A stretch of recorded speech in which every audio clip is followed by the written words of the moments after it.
So I put myself on tape and I flew back. I remember going into labor that day because I really probably shouldn't have been flying and Oh, the stress of it all. And I remember the next day, I think my agent called in the morning and my heart was racing and I answered the phone and I said, "Hi." And he said, "Honey, it's not about beautiful. It's about something else." And I went, "Oh, okay, okay. What's it oh about?" no. And he goes, I wonder if you could get me a couple of tickets. And I said, "Tickets to what?" And he goes, "To your opening night on Broadway. You got the job."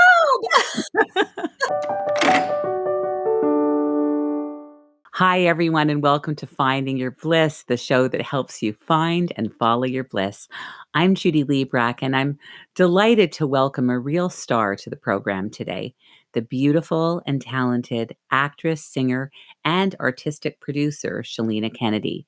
Today is our holiday show, and we wanted to celebrate finding your bliss with someone who brings so much bliss and sparkle to so many audience members all over the world. The best part is, even though she's a major Broadway star, her heart is still connected to creating new Canadian works and re examining classics right here at home as the artistic producer and founder of the Eclipse Theatre Company. Chilina Kennedy is known by most people for playing Carole King in the musical Beautiful on Broadway for 4 years and over 1,200 performances. She also recently originated the Tony Award winning role of Dina in the first Broadway national tour of The Band's Visit. Shalina's first appearance on Broadway was in 2012 when she played Mary Magdalene in Des McAnuff's Jesus Christ Superstar, which also had successful runs at the Stratford Festival and the La Jolla Playhouse. Other U.S. credits include the world premiere of A Gentleman's Guide to Love and Murder, in which she originated the role of Phoebe at Hartford Stage, and the Old Globe in San Diego and Connecticut Outer Critics nominations. The world premiere of A Sign of the Times as Cindy with the Delaware Theatre Company. Binky in the off-Broadway world premiere of This Ain't No Disco, directed by Darko Tresnjak, choreographed by Camille A. Brown, and she played Sophie in the first U.S. national tour of Mamma Mia. Selected Canadian credits include the title role in Ted Dykstra's Evangeline, Charlottetown Festival, and original recording. The title role in Ross Petty's pantomime, The Little Mermaid, which won a Toronto Critics Award. 3 seasons at the Stratford Festival. 3 Broadway World Awards, including Maria in Gary Griffin's West Side Story, Eva Peron in Evita, Lois Lane in Kiss Me, Kate.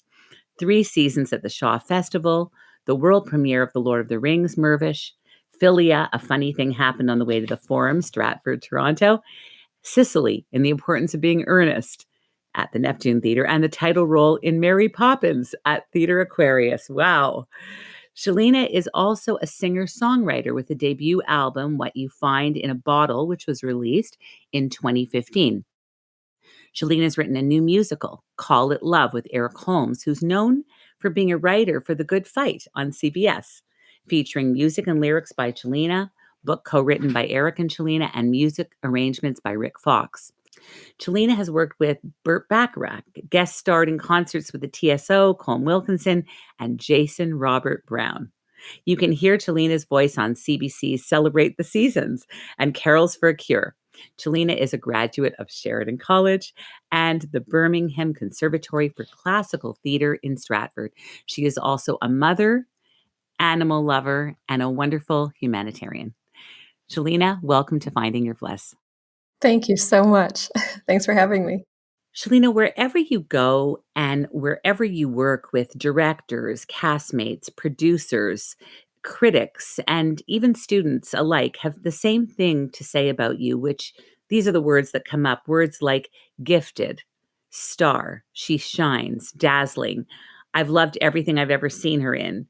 Des McAnuff, the former artistic director at Stratford who directed you in Jesus Christ Superstar, said that Chilina is the most gifted musical theater actress I have come across in many, many years. He said Oh that. my goodness. Oh my goodness. Your star has always shone since you played Anne of Green Gables in high school at age 15, and then later on when you played Anne in your first professional production, straight out of Sheridan, You weren't even Mhm. out of college yet when you got cast as Anne at the Charlottetown Festival. But can you take us back to that first performance in high school at age 15? And Mhm. did you know at that time that this is what you wanted to do for the rest of your life? I think so, yeah, and I think I knew before that. I mean, the 2 things I've always been passionate about were the stage and animals, and I thought, "Well, geez, if I can have a career in one and a hobby in the other, it'd be great." I didn't know quite how it would Wow, fall. But, yeah, I've certainly since I was 4 years old and took my first piano lesson and my first dance lesson, I just knew it was for me. that's so fabulous. What Mhm. was it like? Fast forward to Sheridan in the musical theater program, which I know well. My daughter Lily's in her 4th year there. And right out of the gate, you hadn't even left yet, and you were the jewel in the crown playing the title role of Anne of Green Gables at the Charlottetown Festival. And at the time, Dawn Herron called you the finest actress to ever play that part. What was it like playing Anne in that production right out of theater school? Well, that's very kind of him to say. Honestly, it was a dream come true. It was a role I've always wanted to play. And especially in this country, it's kind of what I certainly aspired to since from a young age. I remember going out to Charlottetown with my dad and my best friend and seeing Tracy Michaelides play and just I fell in love with the show, with her, with everything about it. I just thought, oh gosh, if I could ever get a chance to go out there and do that, I would jump at it. So the fact that it was really my first equity gig, was kind of a big deal for me. That's Hmm. so awesome. You grew up as an only child in a Hmm. military family, and you used your ability to perform as an emotional outlet. What do you think it was about your background living in so many different countries and cities all over the world, sometimes never staying anywhere for more than 4 years, that prepared you for a life as an actor, giving you the resilience, grace, and grit that you possess? I might have just answered the question, but Well, what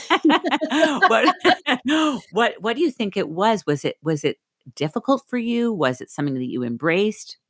mhm. Well, it was all those things, yeah, and I think that that was a great way to ask that question because I wanna touch on all those things if I can. I mean, sometimes I remember, we did 2 moves, back to back. One we moved to Australia, and we lived for a year and a half in a little town called Point Lonsdale, which is right on the beach, and then we moved internally to another place in Australia, the capital city of Canberra, for 6 months, and so I lived, somewhere else for 8 months, another place for a year, other places for 2 years, and so really 4 years was kind of a long stretch for me. We were always moving, and basically, military life couldn't have prepared me any better for the stage career because, I mean, as you know, sometimes we move every 3 months, every 6 months, every sort of depends what the gig is, and sometimes I'll get lucky with a beautiful or another show that, lasts a long time and I'll be able to be in a place for 5 years. So, I feel like the certainly the grit of having to kind of let things go and to meet new friends and to give up old friends and the sort of ups and downs that come with that, I think were really useful. Uh, it's hard to leave a show. I think for anybody who's listening who understands what it's like to be in the theater is that that community becomes sort of like your family or like a second family, and you kind of do everything together. I mean, just now on Paradise Square when we were in Chicago, I mean, we all became so close, and especially after a pandemic, and we're all sort of bubbled together, and Mm, we can't really hang out with anybody else because of COVID, and so you become even tighter than you would normally, and it's hard to leave those people. You're with them every day, and then what's being asked of us as well as parents, when you're in the business to, I had to leave my son for 3.5 months, which is really, really wow, difficult. I mean, we FaceTimed every day, but that was the longest I've ever been away from him. wow. Um, but I had to go through that with my father when I was in the military. He left on peacekeeping missions, sometimes for 6 months at a time, and that was very, very difficult. So at least nowadays we've got FaceTime and we've got great phone cell phone plans. And I flew home for 2 days over the Halloween, so that was Oh. good. Yeah, yeah. Wow, that's so incredible. I was also so moved, Shalina, when I heard that you were born in Oromocto, New Brunswick, as Uh-huh, we had a very dear family friend who was more like a relative. Her name was Nessie Patrick McDougall Grant, uh-huh. and she was from Scotland, nice Scottish name. And they moved to Oromocto, all 17 of her brothers and sisters. And I went back to visit her there when she was in her 90s, and she was very special to me. So I was so excited to hear that you were born there. What was it like? Do you have any memories of Oromocto, or were you too young? I wish I did. I don't have any memories because we were only there for a year and a half, and then we moved, to England. So, I mean, obviously, I've been back to visit and to see where I used to live, but that's it. Oh, that's so what a great place to come from. Yeah. So you had a wonderful teacher director named Ian Malcolm who taught you a mantra, make it real, get ready and go, that you still say to yourself before each scene on stage. Can you tell us about that and about Ian Malcolm? Yes. Well, actually, Ian Malcolm, was my teacher in Kingston, when I was in high school. And, he's got a similar philosophy to some other teachers I've had. Greg Peterson was one at Sheridan College who said, "Just be there," was his mantra, and it kind of goes with what Ian taught me. And it was really just kind of, I mean, we get so wrapped up in different techniques and all the different sort of ways that we get in or we get out. And really, all of those techniques boil down to, are you present? Are you listening? Are you there? And Mhm, so th- that way of looking at it, or make it real and go, or just be there. I mhm. mean, it's kind of just like a distilled, boiled down version of what we're all attempting to do all the time. So I find it really helpful, and it's just a simple way to kind of get me out of my head and get me into my body. And am I Yeah, listening? Am I yeah. paying attention? It's mindfulness, right? It's sort of Right. mindfulness in acting and in life.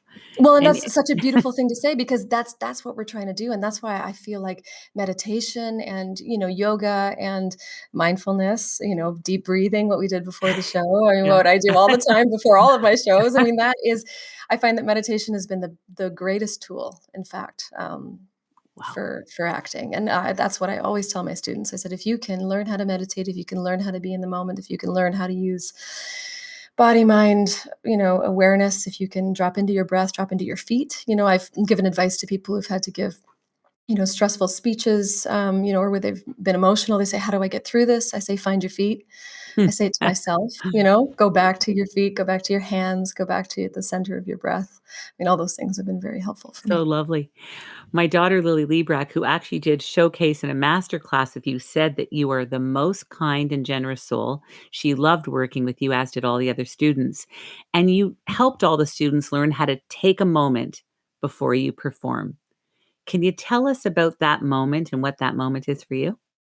Yes, and I just wanna say, sidebar, your daughter's fabulous. Oh, thank Lily is so sweet and talented. you. Thank Um, you.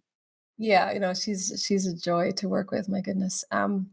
Yeah, finding a moment before you perform is probably the greatest tool I've learned. I mean, I'm somebody who gets quite nervous before auditions and before, first performances or first preview or first or opening or whatever it is. So I find that just taking a moment, and reconnecting with myself, with my breath, with, again, just listening, just being aware, being present is really, really helpful. And then you're actually doing the work instead of showing that you're doing the work. You know what I mean? Love that. Um, and then, there's other things too that I find helpful. Like, I read a great article a few years ago about power poses, and this is something that I use before auditions. If I Sometimes if we're nervous before auditions, we can kind of become small and our breath becomes shallow. But I find if I just sit up and I can put my hands on my waist, or I can, put my hands behind my head and just take a few deep breaths, suddenly I'm more confident. My chest is open. I'm able to receive the information that I'm being given in a better way. I'm listening better. So all those things are really helpful. So cool. A good warrior pose, a good yoga warrior pose Yes, or tree exactly. Yeah, yeah, works. yeah. Tree's a good one too. Yeah, all of those. I love those. Yep. That's so great. That's so great. Can you tell us, Shalina, about the wonderful years at the Shaw Festival with Jackie Maxwell and Paul Spertelli? I think that was a really fertile learning period for you. Absolutely. You know what? It taught me a few really great things. I mean, first of all, I got to work with some incredible people. Oh my gosh, brilliant actors. I got to understudy some brilliant people. I got to go on for some brilliant people, and then I think more importantly than the roles I got to play was the company that I was brought into. Really helped me kind of establish a we mentality, a company mentality, and what I Mm, love about the Canadian system is that we were all kind of brought up on and raised as actors on these festivals, these companies.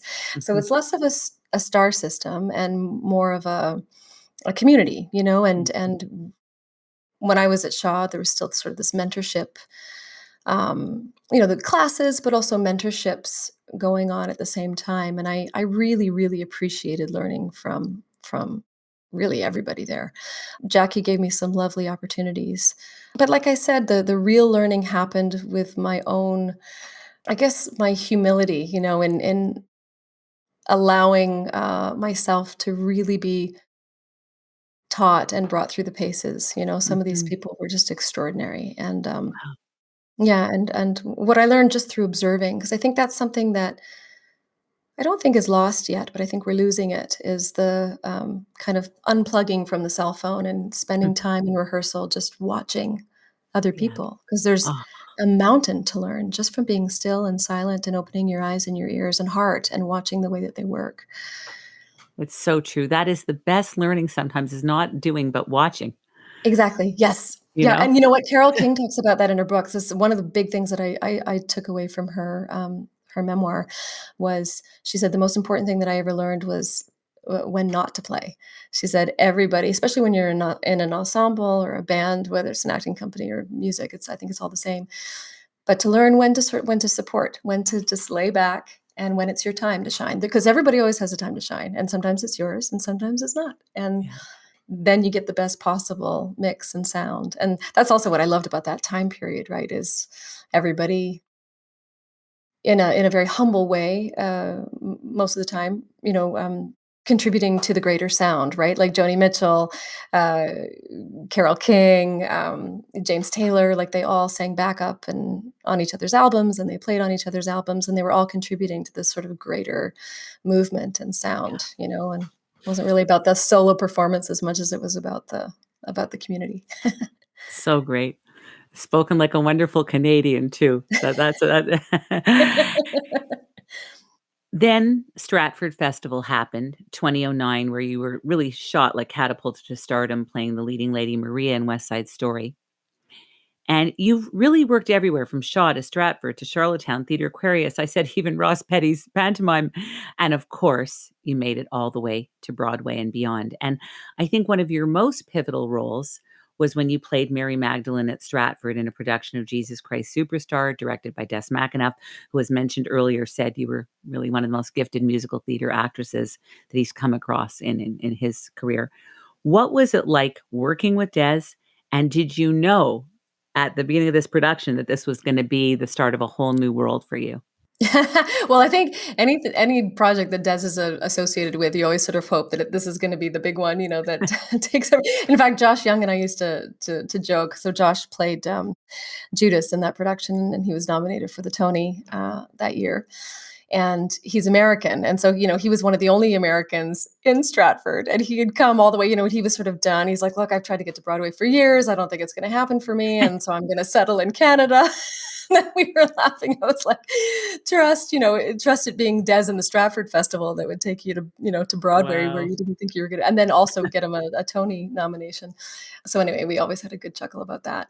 But certainly, yeah, we could sort of smell the excitement around the project and around, you know, obviously he had some great people in it. You know, I was thrilled to work with Melissa O'Neill, Paul Nolan, Josh, you know, Brent Carver, Ah. and then eventually Brent, uh, yeah, I mean, it's so beautiful to be able to witness him work. Oh, goodness. I've seen Yeah, him and interviewed him, and I know exactly what you're saying. I just always I'm yeah. haunted by his eyes, by those beautiful eyes that were just, Yes. Otherworldly, Yeah. otherworldly in a way. Yeah. He oh my gosh, beautiful, beautiful soul, beautiful Yeah. person.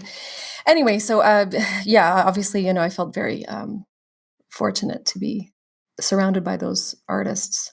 And then, yeah, we got I remember the day very clearly when our producer came in and said, "We're going to Broadway." And it was just like the movies, like, "Really? I can't believe it." And we're all going. I mean, I think normally you would expect maybe 1 or 2 people to go with the production to New York and for them to recast it with Americans. But, we, I think we were fortunate that everybody went, every single person, Oh, and so that was brilliant. I mean, some people didn't want to go, but it was their choice. Everyone was invited to go to New wow. York, which, was entirely, I think, Dez's doing. So he was very loyal and very committed to all of us having that opportunity. Wow. Yeah, it Wow. was it was exciting. So that was really the beginning, and I think there's a Mhm. moment in every career that just stands out and becomes a bit of an epiphany, and I would think that moment for you was when you were cast as Carole King in the musical Beautiful, which you played on Broadway for 4 years, also in Toronto at Mirvish Productions. Can you take us back to that audition and how it all came to be? Yeah, well, actually, it's a bit of a long story, and I won't give you all the details, but I had been sort of involved in that process for a long time, and it was this series of kind of missed opportunities and unfortunate events that led me to eventually booking it. I was doing, oh my goodness, I think my very first audition, I was doing A Gentleman's Guide to Love and Murder in California, and they flew me out for this reading of Beautiful. Oh my god. I remember reading the script and I was crying. I thought, "Oh gosh, it's so beautiful," and I really connected with the role of Carol and, what the story was trying to say about her, and I didn't get it. It was between me and the other person got it. So I Mm. thought, "Okay, well, that's all right." So however long, goes by with these things, and they said, "Okay, we're not going forward with this other person, so we want you to audition again." So I did. They loved me. I couldn't do it because I was doing something else. So Oh. they wanted me, but I was unavailable. Anyway, it just kept going like this until finally, I was doing Evangeline in Charlottetown, and I was committed to that, obviously, and I was very excited about that project, and they said, "Okay, we want you to come down and do the final callback. We're taking you all the way through to the final callbacks. It's you," and I think it was me and 2 other people auditioning for Carole King herself and the entire team. Oh They my were gonna god. the producer's gonna fly me down, and I couldn't go. I couldn't go because I was committed to this other project. Oh, And this is part of what is so wonderful and so sometimes heartbreaking about Canadian theater is that we are really very loyal here. And when you yes, start a project and you sign a contract and you say you're going to do something, you yes. got to do it. You don't just break contract for something else. And unfortunately, that also meant that, who knows what might have happened had I gone down and auditioned for that original Mhm. production. Anyhow, Jesse went on to win the Tony, and I remember crying on my stoop thinking, Oh. "Oh my gosh, I wonder if that could have been me," Oh, but I did what I never do, and I kept all of my sides, so all the music and the scenes that I used for the audition, normally I throw them out, and I do this sort of meditative cleansing. cleanse of like, "It's over, let it go, then your next project will come and it'll be fine."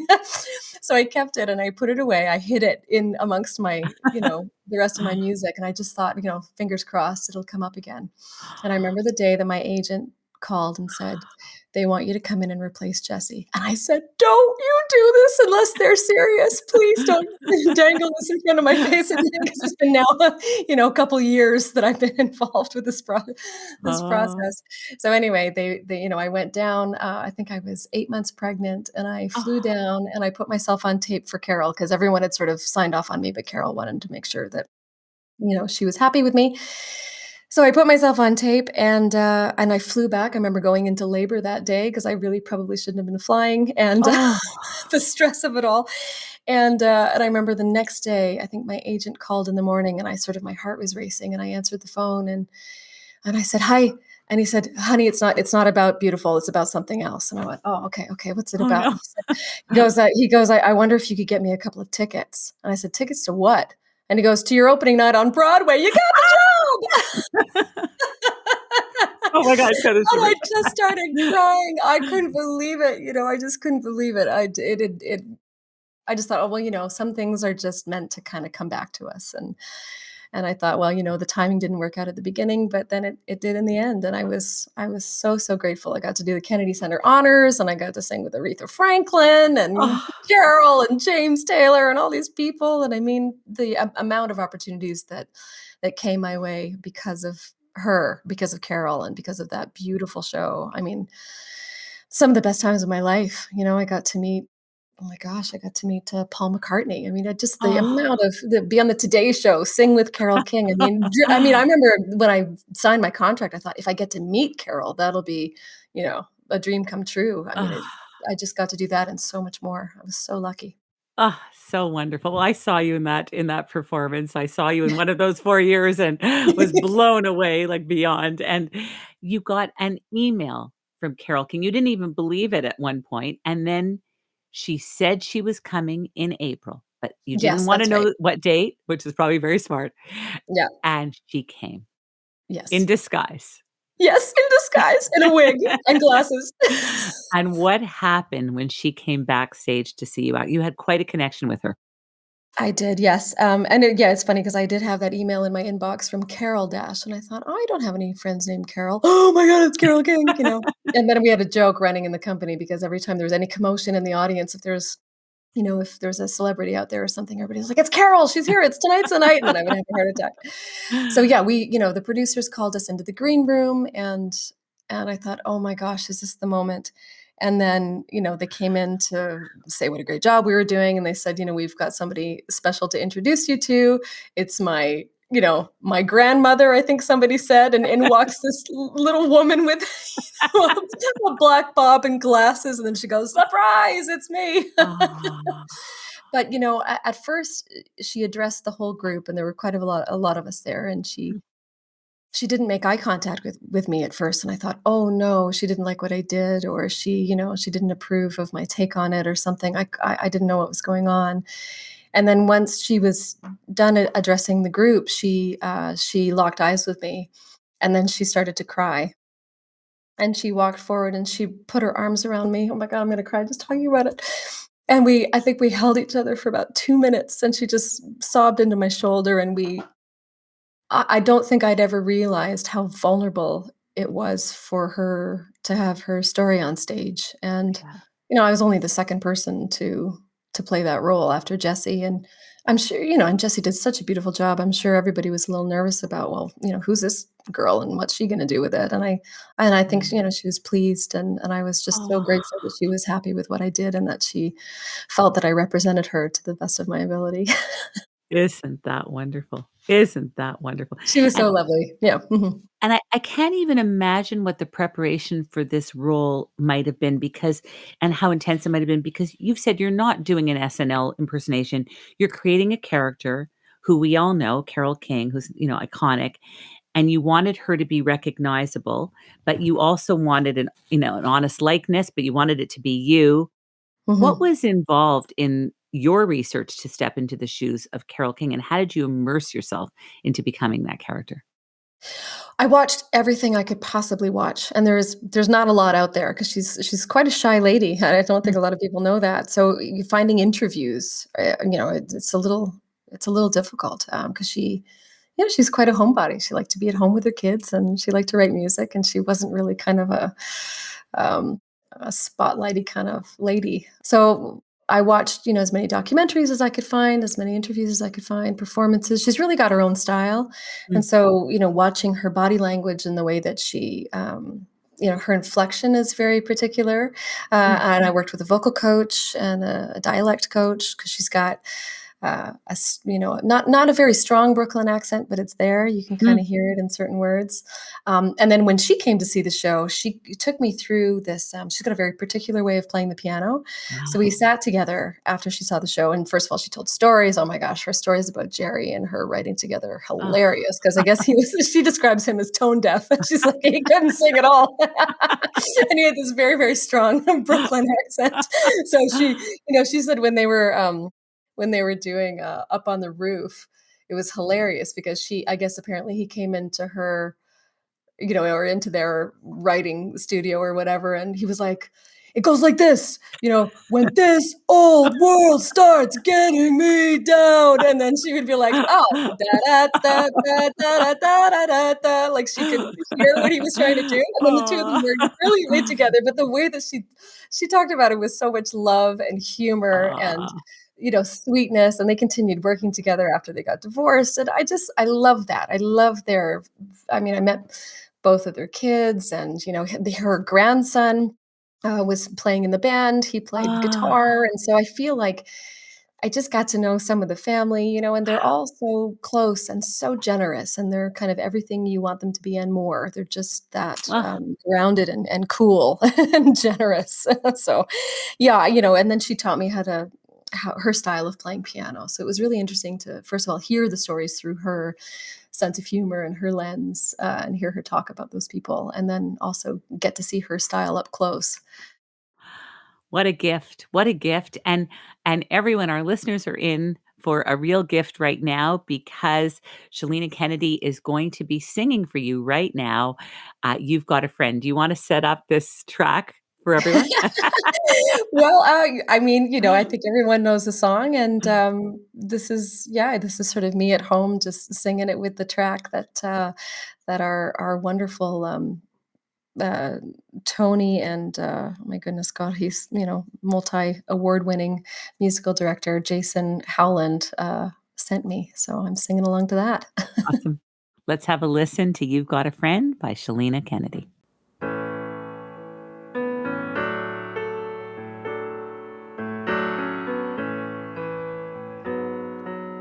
When you're down and troubled and you need some love and care, and nothing, oh, nothing is going right. Close your eyes and think of me, and soon I will be there to brighten up even your darkest night. You just call out my name, and wherever I am, I'll come running to see you again. Ooh, winter, spring, summer, or fall, all you got to do is call, and I'll be there. Yes, I will. You got a friend. Ain't it good to know that you got a friend? When people can be so cold, they'll hurt you, yes, and desert you. They'll take your soul if you let them. Ah, but don't you let them. You just call out my name, and wherever I am, I'll come running, yeah, yeah, yeah, to see you again. Ooh, darling, winter, spring, summer, or fall, all you got to do is call, and I'll be there, yes, I'll be there. You got a friend.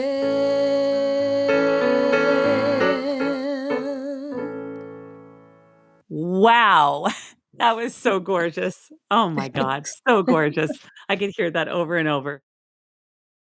You've been called as close to a superstar as it gets in this country. And you've played so many leading ladies, like the best roles ever. Like I was just reading your resume and just going, wow, the really like drool worthy. And even the most iconic character, Mary Poppins at Theatre Aquarius in 2014. And I think that part must have been so wonderful for you because you were brought up with discipline and love. What a perfect combination to understand the character of Mary Poppins. What was it like doing that show? It was incredible, my goodness. It was actually my first show back after giving birth. I think I went into rehearsals 6 or s it was se 6 or 7 weeks, maybe 7 weeks after, giving birth to my son. Ah, ah, It was lovely. I mean, I was nursing him backstage, and, it was some wonderful friends in the show and, a fabulous role. In fact, he's got a very soft place for Mary Poppins in his heart, I think because of our connection to it, and I've got pictures of him as a ah, little baby backstage, and, um, ah, yeah, it was sweet, and she's just a great role. oh, so wonderful. What do Yeah. you love most about being a musical theater performer? What do you love about this work? Well, I think, it goes back to I remember having to make a decision when I was in high school. I was gonna either be an opera singer or go into, musical theater, and I thought, "Well, I've been dancing my whole life, and I've just discovered acting a few years ago, and I've always wanted to sing, and I'm not quite sure that I'm ready to give any of them up." And I think that's the answer is that one is able to access so many parts of themselves to be in this business. It's really beautiful. I love when I have the opportunity to do a play or to do um, you know a, just an entirely sung concert. I mean, they're both so different. Or back when I was a dancer, just being in a dance piece or being a dancer in the ensemble. I mean, I loved those those gigs. So fun. Yeah, and there's no other opportunity to do that. Only musical theater can give you that. So true.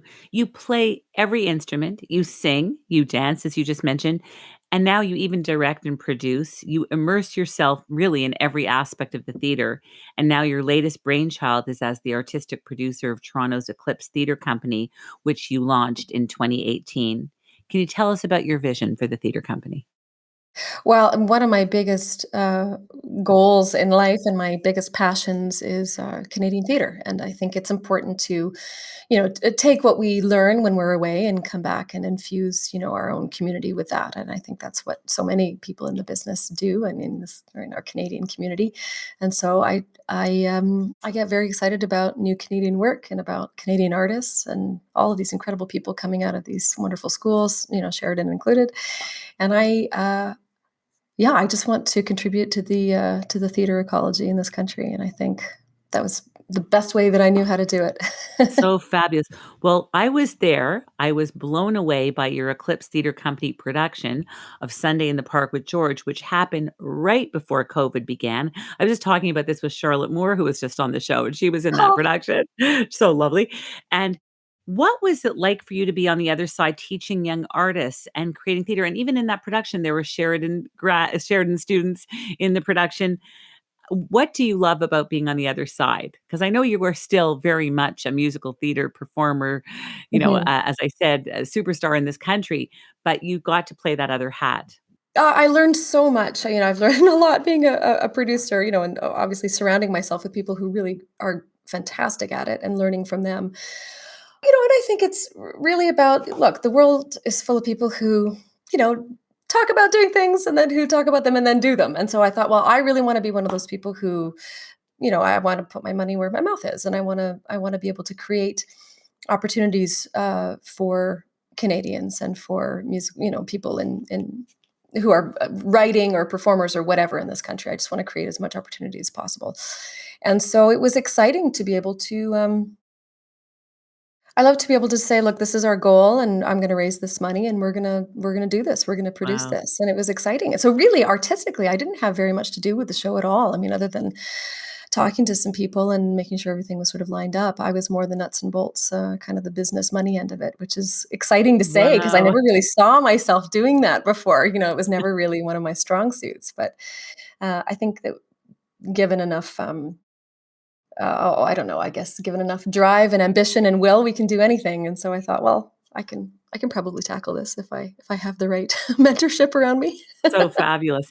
You're actually in a new show right now. Congratulations. In your latest production, you play Annie in Paradise Square and you sing with an Irish accent very well. I was marveling at that. Can you tell us what that was like? Did you use a dialect coach? How did you get that Irish accent so down, or was it just in your DNA? Thank you. Well, I mean, my father's side is Irish, and so I guess it must be part of my DNA somewhere. I mean, it's obviously it is, and it's Irish is very it's a close cousin to East Coast Canadian. You know what I Yeah. mean? Like that PEI Newfoundland. Those accents are, they sit in that Irish world, and so I guess the music of it, the sound of it, was not terribly difficult. And we had a coach for a little bit, but for the most part, I kind of did my own research and my own. I had my own kind of coaches that I found online and like these sort of little classes that I could take. And so, and I started watching a show called Normal People on Hulu, which is based in Sligo, which is where I'm from, or my Oh, character's from. And oh. so, like, just listening to them talk to each other day after day after day, it's just nice to have something. There's another podcast that I started listening to where it's a brother and sister who are from Sligo who are talking to each other. And so, just to hear the rhythm and the music of it daily was helpful. But That's yeah, she's so fun, and she's a firecracker, Annie oh. O'Brien. She's really something else, and it was really good to get into her. Well, we're about to hear a gorgeous song that you sing in that show, but can you tell us just briefly, because I know it's Broadway bound, I think it's coming Mhm. up in February to Broadway. Can you tell us about Paradise Square? Yes. So it's about basically about the 5 points in New York City. So it's really about the draft riots, the 1860s, and about Nellie O'Brien, who is this bar owner, and it's about our family. So she and I are sisters-in-law. So she's married to my brother, Yeah. and I'm married to a Black reverend, and it's really about the mixing and inter marriage of the free Black community and the Irish immigrant community, Oh, and then what happens when Lincoln's draft becomes announced, and what happens to the people in that community, and how it tears the community apart in certain ways. But Nellie and I are sort of the two main forces at the bar that end up sticking it through together. So it's we have a lovely connection, a lovely sisterly bond, and that's kind of what the ah, song is about. It's about us sticking it through together. that's so wonderful. Well, I'm so excited for our listeners to hear Someone to Love from the upcoming Broadway production Paradise Square. And here is Chilina Kennedy singing her role, Annie.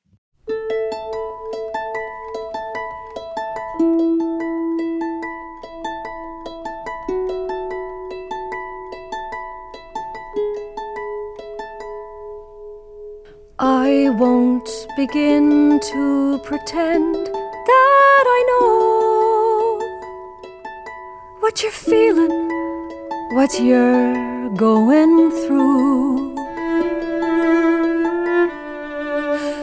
You've lost so much in this beautiful world, and the world keeps on taking from you. But if I might, don't lose the fight. Don't go and curse God above. At least in this terrible, beautiful world, at least there was someone to love.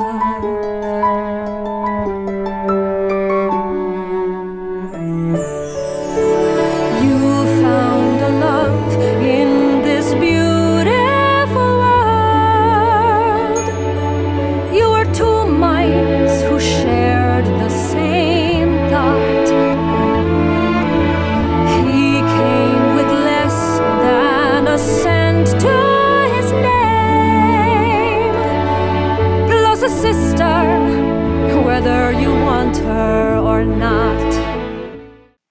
Oh, I love this song. It's so gorgeous. I can't wait to see it. I It's can't a wait. great song. It's a Oh, great song. Honestly, you should cut some of my talking out so you can hear it because that song is oh, beautiful. Jason Howland is a genius. He's such a beautiful oh, composer, and I just think that oh, I hope the world is ready for his incredible light because it's bright oh. and gorgeous. And you were meant to sing that song. That song was made for you. It's just so gorgeous, so beautiful. Thank you. Thank you. Paradise Square. You were also part of Stratford's Up Close and Musical, and I Mhm. loved that. I remember seeing Cynthia Dale at the time doing hers and seeing you, and it was sort of like a new lease on life to see actors back on stage doing it. But you had mentioned at the time that this was you sang from the song Prisoner from the musical that you co-wrote called Call It Love. Mhm. And you talked about how that experience was terrifying, that you've always been terrified to share your original material. And here you were in a pandemic, which is already terrifying, and singing something that is so close and personal. And it was gorgeous. What was it like performing again and singing your own song, Call It Love, in that beautiful performance? Well, thank you very much. I think s singing, was incredible, but then singing live on the festival stage was, I think it was more overwhelming, than I was prepared for. I remember, like, walking out into the stage and sort of remembering, "Oh, right, this is what this is," how we're all we were born to do this, and we've been doing this for however many years, and suddenly it all just stopped, and then to be back at it again, I don't think I'd ever appreciated a moment as much as I had then, or as I did then. Yeah, and then singing that song, I mean, I was grateful that they were open to it, that they wanted me to share my material, that night, because I mean, there were a lot of songs I could have done, and it was really nice to be able to share that song. And you know what, like I think you mentioned before, Rick Fox was the arranger, and we've been working together for years, and he played on my album, he was a producer on my album. And so, he was the head of the music department at Stratford when I was there. So it's kinda nice to kinda come full circle with him as well. That's gorgeous. What do you think drives you so relentlessly in the pursuit of success? You seem to have so much determination and strength. And I know it's part of your background, and we've talked about this, but your passion and your drive to keep going, it's not an easy business. It's definitely not an easy business. Um, oh gosh, that's a good question. I read something the other day, I think it's probably a very famous quote, I just can't remember it exactly, but it's something about usually, the biggest regrets in life, or the only regrets in life, have to do with, having not given the time or the space to artistic pursuits. If you have them, Mhm. you're either too busy or you just don't care enough to do that. So I thought, well, I've got a huge amount of desire to express myself artistically, and to witness other people express themselves freely and beautifully in Mm. their artistic way. And so I guess, it's the best way that I know how to, become the best version of myself, the fullest version of myself, and to also communicate the things that I think are important, whether I'm writing them or performing other people's words and music. It's the way that we change hearts and minds. And I think in a world where we need a lot of that right now, I think it's a great, effective and profound way to affect people. We're so blessed to have you doing this for us in the world. I have to say that. Your other passion is that you're an animal lover and you rescue animals. And we have a beautiful picture of you in a blue dress next to two gorgeous black dogs. Can you tell us about them and about your love of animals? Oh, I've loved animals since I was a kid. I remember actually, I'll tell a really, really quick story, but volunteering at the, SPCA in Charlottetown when I was playing Anne, I remember this is Ah, one of the most humble moments I've ever had, because I used to go there and volunteer every week, and, just, spend time with the dogs, take them out for walks and stuff. And I remember I had a big picture of, myself as Anne in the newspaper. It was sort of everywhere. And I remember walking in one morning, and I was, changing, one of these dogs' cages, and I look in, and of course, there's my picture on the bottom of this animal's cage, and I thought, "This is it. What really matters is not the picture in the paper, but the fact that this dog needs my help, and this is aw, probably a I'm probably more valued in this role than I am in my one on stage." And I aw. remember taking, like, it was a real, a humbling moment for me, because I just, I saw how important that work was, and how I needed to continue doing that. And there have been years where I've been, sort of disappointed with myself that I haven't done more, but I always try to come back to it. And I have rescued, s- uh, you know, some animals in my time. Dolly, my little dog, was a shelter dog. She was fantastic, and she passed away before the pandemic. And then Oh, Molly was my girl. She was almost 16, and she died during the oh, pandemic. And, oh, I'm I'd sorry. I'd known her since she was Brutal. 5 weeks old. No, but it was also that's a beautiful thing about life. I mean, every we all die. It's a circle of life, and, it's natural, and it's heartbreaking, and it's also she was one of the best things that ever happened to me, so I'm very grateful for her. Well, we are very grateful for you. Chelina, what is there's so much going on in your career. What's next for you and what's coming up? Yes. Well, the next thing is I've got a break, which is lovely, and I'm gonna start rehearsals, in New York, I think on January 17th, sometime Wow. around there, and I'm very, very excited for the world to see Paradise Square. I think it's got a really important message, and I think I hope it's just what people are wanting and needing in the moment. I think it's a the parallels, the story, could not be more timely, and, a real message of hope and love and strong community. What's bliss for Chelina Kennedy? Goodness, any time at all with my son, uh, taking a walk outside, anytime I get to be in quiet nature, anytime I get to be home, get to be with my friends, my family, that's always bliss for me. Well, as I said, this has been blissful for us to have you here with us. And so thank you. It's been a real honor to have you here. Thank you so much. Thanks for inviting me, and happy holidays. Holidays. What is the best way for people to contact you, Chelina, and connect with you on social media? Oh, at Chilina Kennedy, Instagram, or, I do have a Facebook page. I'm not really on Twitter very much, but I guess Instagram would be the best way. Awesome.